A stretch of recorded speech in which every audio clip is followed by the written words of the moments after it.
Good morning, everyone. I hope you're all having a great day. I just wanted to get on and ask, why did you believe them when they told you you weren't enough, weren't pretty enough, weren't smart enough, weren't sexy enough, weren't, whatever it was that they kept telling you, either through their actions or their words, that you weren't enough? And that if they didn't love you, no one else would. Why did you believe that? Because there had to have been some part of you that actually thought that that was true and kind of went, yeah, you're right.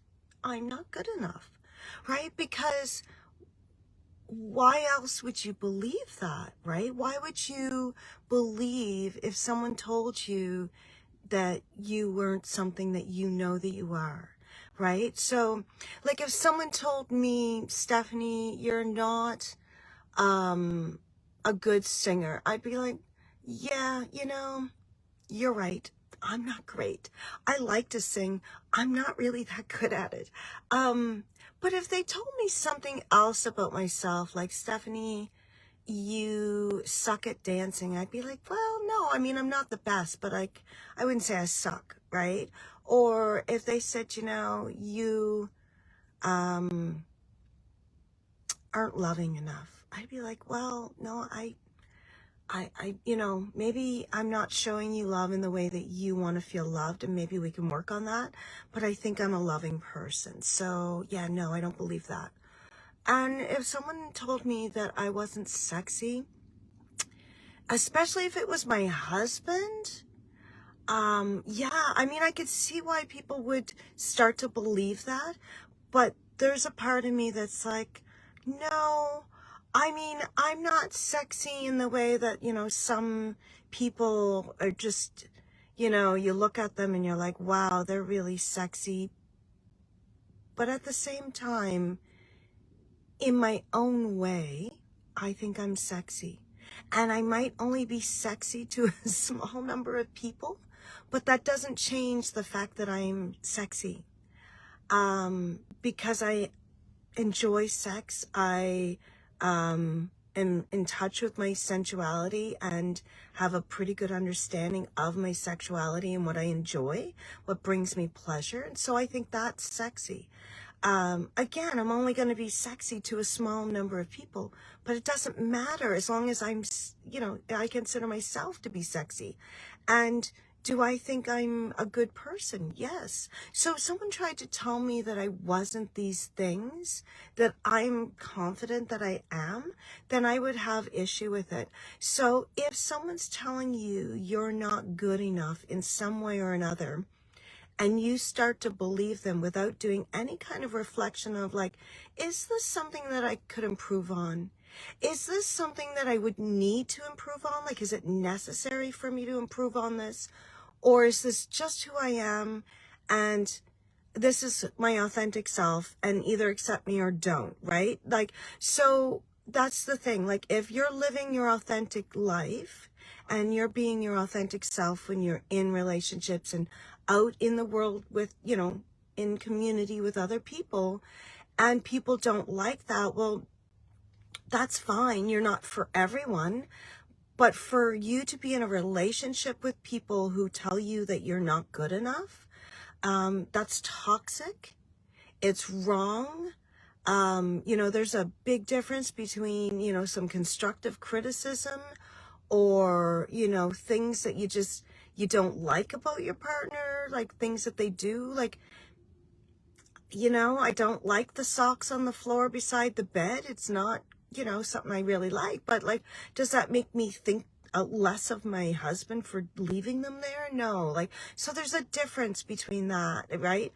And I can't imagine saying to my spouse, like, you're a terrible father, or you're a terrible husband, or you're not sexy, or if only you lost 20 pounds or whatever. Like, I couldn't even imagine saying those to someone that I love. I couldn't. So like,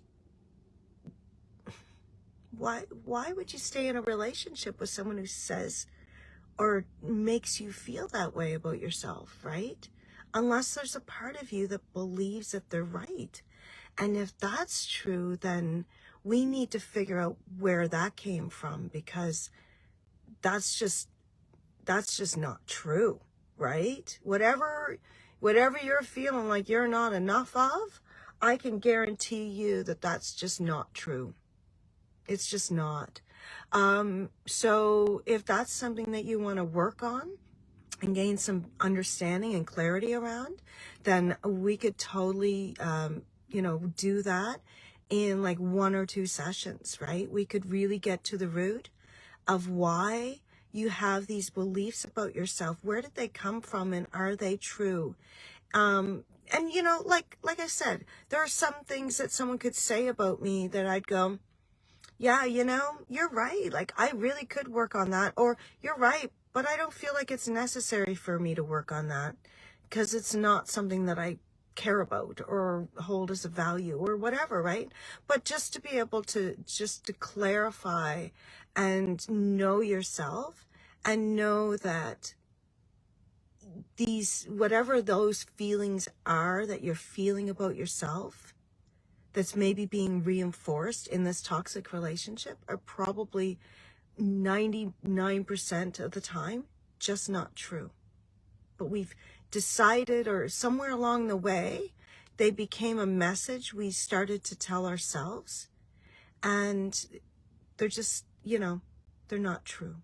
So I want you to think about that. And if there's something that you're thinking of, like, I'm not good enough in this way, I really want you to question yourself, like, where did that belief come from? And is it true? Right? And if you need help with that, just feel free to reach out. We can chat. Private message me. You don't have to share it with the world, right?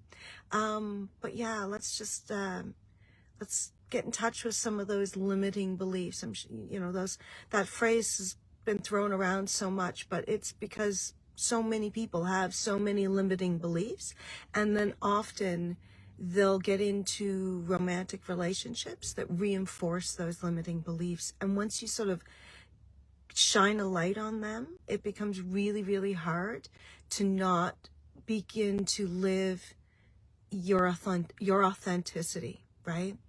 So, yeah. So I hope you have a great rest of your day.